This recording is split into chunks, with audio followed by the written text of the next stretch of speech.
as long ago the father of our country prayed that it might remain unentangled and free.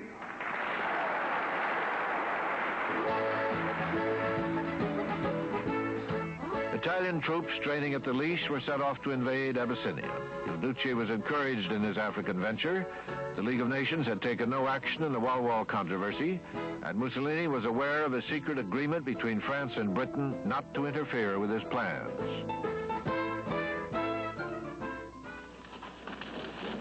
On October 3rd, 1935, more than 250,000 Italian troops, complemented by thousands of well-trained Somali natives, crossed the northern and southern borders of Ethiopia. They advanced unchallenged for 2 days.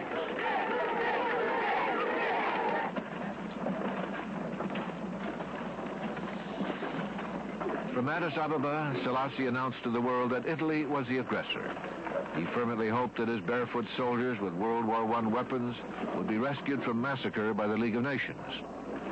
His strategy was to send small units to the front at first and let the desolate mountain and desert terrain hold back the invaders.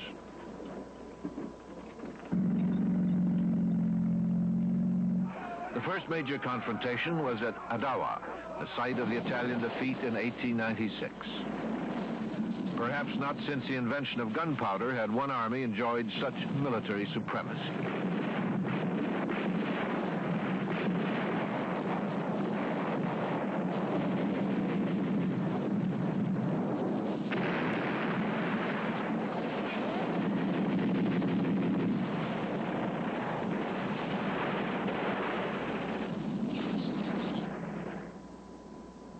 It took only 4 days for the fascist army to achieve victory and avenge their earlier humiliation. The war was marked by much pure savagery. Mussolini's mechanized army decimated Selassie's primitive tribesmen.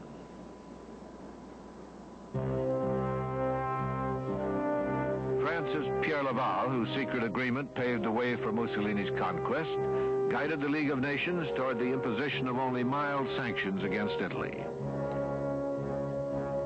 The League censured Italy as the aggressor and suspended all economic relations with her, but voted against sending arms or troops to Selassie. The vote satisfied the conscience of most European leaders who refused to see beyond the hypocrisy of their actions. For all intents and purposes, Ethiopia had been sacrificed. The fear of a potential alliance between Italy and Germany had paralyzed European statesmen.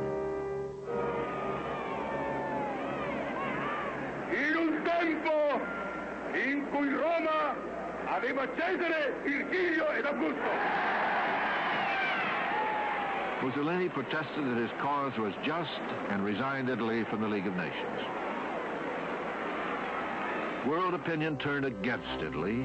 In England, where the public was revolted by Mussolini's bullyism and disgusted by the League's impotence, Italian-owned stores became targets for frustration and anger. Throughout American urban ghettos like New York's Harlem, angry blacks protested and smashed the windows of Italian shopkeepers.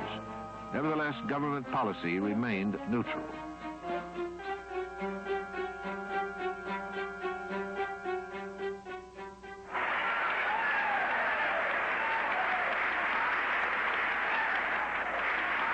The United States is following a twofold neutrality towards any and all nations which engage in wars that are not of immediate concern to the Americas.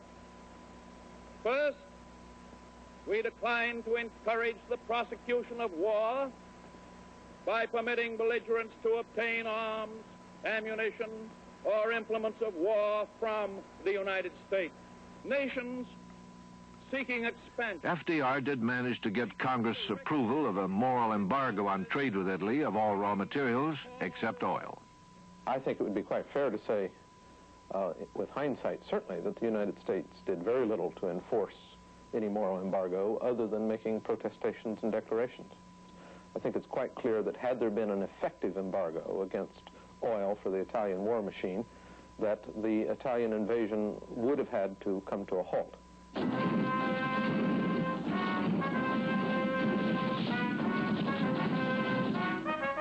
Mussolini, with a free hand to pursue the war, ordered his army to conquer Ethiopia as quickly as possible. Marshal Badoglio was put in charge and authorized to use any weapons or tactics necessary to win the war. This included mustard gas, though outlawed by the Geneva Convention. Badoglio, a witness to Billy Mitchell's demonstration of air power, now put the lesson to appalling use. Mussolini's brother Vittorio, a pilot, enjoyed killing from the air. These were his words. As the bomb fell in their midst and blew them up, one group of horsemen gave me the impression of a budding rose unfolding.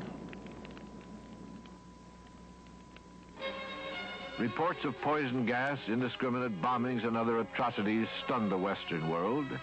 Mussolini's heroic image was tarnished by adverse, if not always accurate, press reports. There was a good deal of confusion